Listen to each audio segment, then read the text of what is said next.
শ্রী শ্রী মায়ের কথা। স্বামী অরূপানন্দ মহারাজের স্মৃতি থেকে। একদিন ভূতির খালের দিক থেকে আসছেন ঠাকুর। বৃষ্টি হয়ে গেছে।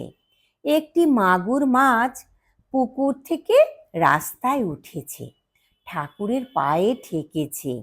ঠাকুর সেটাকে পায়ে করে ঠেলে ঠেলে এনে একেবারে পুকুরে ছেড়ে দিলেন।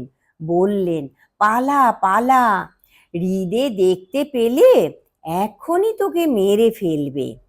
এসে হৃদয়কে বলছেন, হৃদু, এই এত বড় একটা মাগুর মাছ, হলদে রং, রাস্তায় উঠে এসেছিল, পুকুরে ছেড়ে দিলুম। হৃদয় বললে, ও মামা, কি করলে কি গো? ও মামা, তুমি করলে কি গো? আহ, অত বড় মাছটা তুমি ছেড়ে দিলে, আনলে তো বেশ ঝোল হতো। তখন তো কত ভক্ত, চারিদিকে হই হই। তার অসুখের সময় একজন ভেগে গেল 20 টাকার জন্য, চাঁদা ধরেছিল। এখন তো আর ঠাকুরের সেবা করা কঠিন নয়।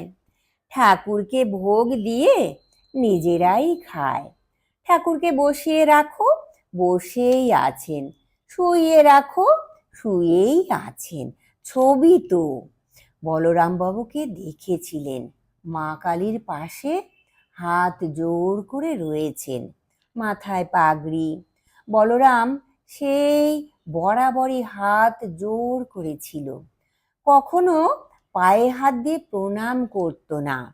ঠাকুর তার মনের ভাব বুঝতে পেরে বললেন, ও বলরাম, এই পাটা চুলকুচ্ছে, একটু হাত বুলিয়ে দাও না। বলরাম অমনি নরেন কি রাখাল টাখাল, যে কেউ কাছে থাকতো তাকেই টেনে এনে বলতো, এই ঠাকুরের এই পাটা একটু হাত বুলিয়ে দাও তো, চুলকুচ্ছে।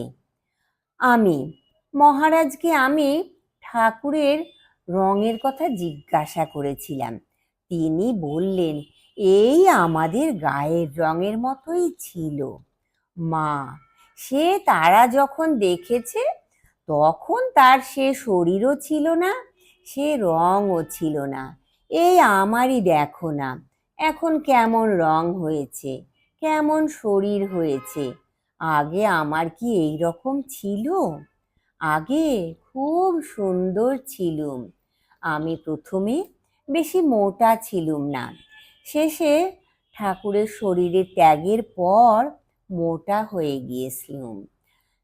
দক্ষিণেশ্বরে যখন ছিলুম তখন তো বার হতুম না।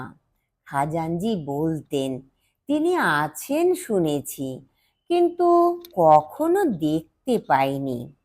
কখনো কখনো 2 মাসে হয়তো একদিন ঠাকুরের দেখা পেতুম। মনকে বোঝাতুম, মন, তুই কি এমন ভাগ্য করেছিস যে রোজ রোজ ওর দর্শন পাবি।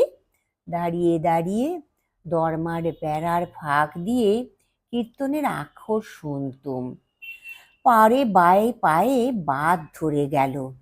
তিনি বলতেন, বুনো পাখি খাঁচায় রাত দিন ধরে রাখলে বেঁতে যায়, মাঝে মাঝে পাড়ায় বেড়াতে যাবে, রাত 4টে নাই তুম। দিনের বেলায় বৈকালে সিঁড়িতে একটু রোদ পড়তো, তাইতে চুল শুকোতুম। তখন মাথায় অনেক চুল ছিল। নহবতের নিচের একটুখানি ঘর, তা আবার জিনিসপত্রে ভরা, উপরে সব শিকে ঝুলছে। রাত্রে শুয়েছি, মাথার উপরে হাঁড়ি কলকল করছে। ঠাকুরের জন্য শিঙি মাছের ঝোল হতো কি না, তবুও কোনো কষ্ট জানিনি, কেবল যা শৌচে যাওয়ার কষ্ট।